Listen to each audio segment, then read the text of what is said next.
അപ്പം item ready ആയിട്ടുണ്ട്. ഇതാണ് ഞാൻ പറഞ്ഞ ആ സാധനം. കൊടുക്കാം. ഞാനിപ്പോൾ ഇങ്ങനെയാട്ടോ അരിഞ്ഞു കൊടുത്തത്. അവർക്ക് നല്ല ക്യൂബായിരിക്കും ഇരുന്നത്. എനിക്ക് വ്യക്തത്തിന് പെട്ടെന്ന് വേവാൻ വേണ്ടി ഞാൻ ഇങ്ങനെ അരിഞ്ഞു വെച്ചത്. ഫ്രിഡ്ജിലാണ് ഞാൻ അരിഞ്ഞു വെച്ചത്. അപ്പോൾ ഫ്രിഡ്ജിൽ അരിഞ്ഞു വെക്കുന്നത് വെന്ത് പോകാൻ ചാൻസ് ഉണ്ടെന്ന് എനിക്ക് തോന്നി. അതുകൊണ്ട് വെള്ളം വേകാൻ ആവശ്യമായിട്ടുള്ള വെള്ളം, മെതയ്ക്കുള്ള വെള്ളം ഒഴിച്ചു കൊടുക്കാം.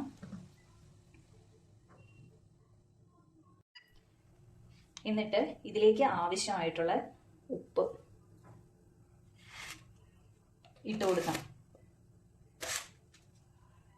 അര ടേബിൾ സ്പൂൺ ഉപ്പാണ് ഇട്ട് കൊടുത്തത്.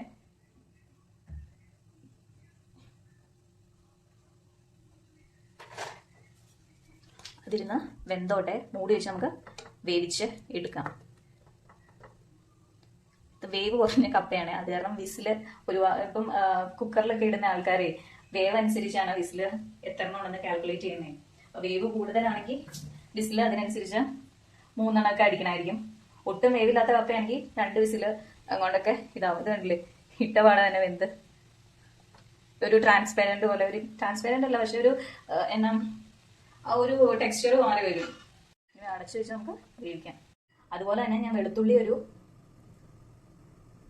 6 എണ്ണം ഇടിച്ചെടുത്തിട്ടുണ്ട്. അപ്പൊ ഞാൻ കാണിച്ചു തരാം എങ്ങനെയാണ് ഞാൻ ഇടിച്ചെടുത്തതെന്ന്. ഇങ്ങനെയാണ് ഞാൻ ഇടിച്ചെടുത്തേക്കുന്നത്. അതുപോലെ തന്നെ ഞാൻ വെളുത്തുള്ളിയും ഇടിച്ചെടുത്തിട്ടുണ്ട്. വെളുത്തുള്ളിയും ഞാൻ അതിൻ്റെ അകത്ത് തന്നെ സെയിം കല്ലിൻ്റെ അകത്ത് തന്നെയാണ് ഇടിച്ചെടുത്തേക്കുന്നത്. ദേ ഇതുപോലെ ഇടിച്ചെടുത്തിട്ടുണ്ട്.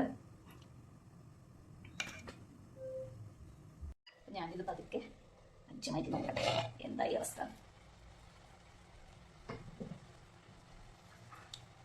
കണ്ടില്ലേ, ലാവി പറുക്കുന്നുണ്ട്. ഇത് ഓൾമോസ്റ്റ് വെന്തു. ഞാൻ ആ വെള്ളം ഒന്ന് പറ്റിക്കോട്ടെ. ഇതിപ്പം ഓൾമോസ്റ്റ് വെന്തു. പക്ഷെ വെള്ളം കണ്ടില്ലേ, ഇച്ചിരിയും കൂടെ പറ്റാണ്ട്. അത് പറ്റിക്കോട്ടെ എന്ന് ഓർത്ത് അത് പറ്റിക്കോട്ടെ കേട്ടോ.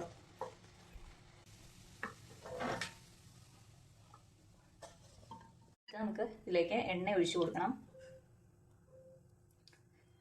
ഞാൻ 2 ടേബിൾ സ്പൂൺ എണ്ണയാണ് ഒഴിച്ചേക്കുന്നത്. ഇനി നമുക്കിതിലേക്ക് കടുകിട്ട് കൊടുക്കാം. ഇതിലേക്ക് 2 കറിവേപ്പില ഇട്ട് കൊടുക്കാം.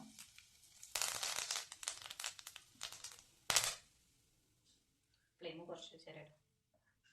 പിന്നെ ഉള്ളി അരിഞ്ഞത് ഇട്ട് കൊടുക്കാം, ചെറുതായി അരിഞ്ഞത്. 1/3 കപ്പാണ് ഇട്ടേക്കുന്നത്. ആരെങ്കിലും നമ്മുടെ ചാനൽ സബ്സ്ക്രൈബ് ചെയ്തിട്ടില്ലെങ്കിൽ സബ്സ്ക്രൈബ് ചെയ്ത് കൂടെ കൂടിക്കോളൂ കേട്ടോ. ഇതുപോലത്തെ വീഡിയോസ് ഇനി ഇടുന്നതായിരിക്കും.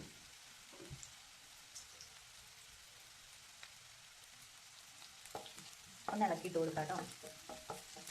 കണ്ടില്ലേ, ചെറുതായി ഗോൾഡൻ ബ്രൗൺ നിറം ആകാൻ തുടങ്ങുമ്പോൾ വെളുത്തുള്ളി ഇട്ട് കൊടുക്കാം.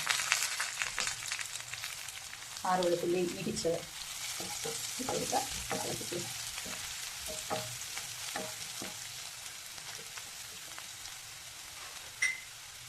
ഈ ഒരു പാകത്തിൽ തന്നെ പച്ചമുളക് ഇട്ട് കൊടുത്തേരാം. മുരിഞ്ഞിട്ട് ഇടാൻ വേണ്ടി നിൽക്കണ്ട. ഒന്നിട്ട് കുറച്ച് നേരം, വെളുത്തുള്ളി ഇട്ടൊന്ന് കുറച്ച് നേരം കഴിയുമ്പോൾ തന്നെ പച്ചമുളക് ഇട്ട് കൊടുത്തോട്ടോ. കണ്ടില്ലേ, പച്ചമുളകിൻ്റെ ഒന്ന് ടേസ്റ്റ് ഇറങ്ങിക്കോട്ടെ. കണ്ടില്ലേ, ഞാൻ ചതച്ചിട്ടത് കാരണമാണ് ഈ കളറ് ഒരു റെഡിഷ് കളർ വന്നത്. അല്ലെങ്കിൽ പതുക്കെ സമയം എടുത്ത് ഇറങ്ങുള്ളൂ. കറിക്കൊക്കെ ആണെങ്കിൽ ഓക്കെ, ചാറ് കറിക്കൊക്കെ ആണെങ്കിൽ. പക്ഷെ ഇങ്ങനെയുള്ളതിനെ ചതച്ചിടുമായിരിക്കും കുറച്ചുകൂടെ നല്ലത്.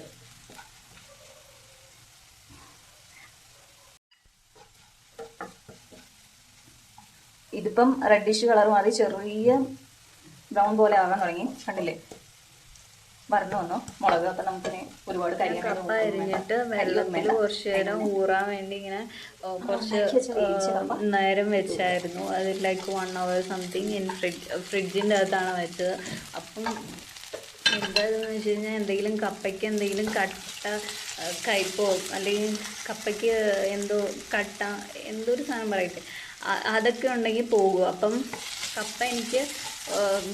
കപ്പ വേവിച്ച് കഴിഞ്ഞ് ഊറ്റേണ്ട ഒരാവശ്യം വരുന്നില്ല, പറ്റിച്ചാലും മതിയാവും. ഇതിന് നമ്മുടെ കോക്കനട്ട് ഓയിൽ തന്നെ യൂസ് ചെയ്യുമായിരിക്കും നല്ലത്. ഇത് കറിയായിട്ട് ആൾക്കാർ ചോറിന് ചോറല്ല കഞ്ഞിൻ്റെ കൂടെ പണ്ട് യൂസ് ചെയ്തിട്ടുണ്ട്. ഇപ്പം അങ്ങനെ ആൾക്കാർ യൂസ് ചെയ്യുന്നുണ്ടോ അല്ല കഴിക്കുന്നുണ്ടോ എന്ന് എനിക്കറിയത്തില്ല. പിന്നെ എന്നാ അല്ലാതെ കപ്പ പുഴുങ്ങുന്നത് തേങ്ങയിട്ട് പുഴുങ്ങാതെ ഇങ്ങനെയും ഉണ്ടാക്കി കഴിക്കാം നമുക്ക്. ഇങ്ങനെ ഉണ്ടാക്കി കഴിച്ചാലും നല്ല രസമുണ്ട്. ബെസ്റ്റ് ചെയ്ത് നോക്കട്ടെ. കിട്ടുക. അപ്പം നമ്മുടെ ഡിഷ് റെഡി ആയിട്ടുണ്ട്. ഞാൻ നമുക്ക് ഇതെടുത്ത് പ്ലേറ്റിലേക്ക് മാറ്റിയാറാം.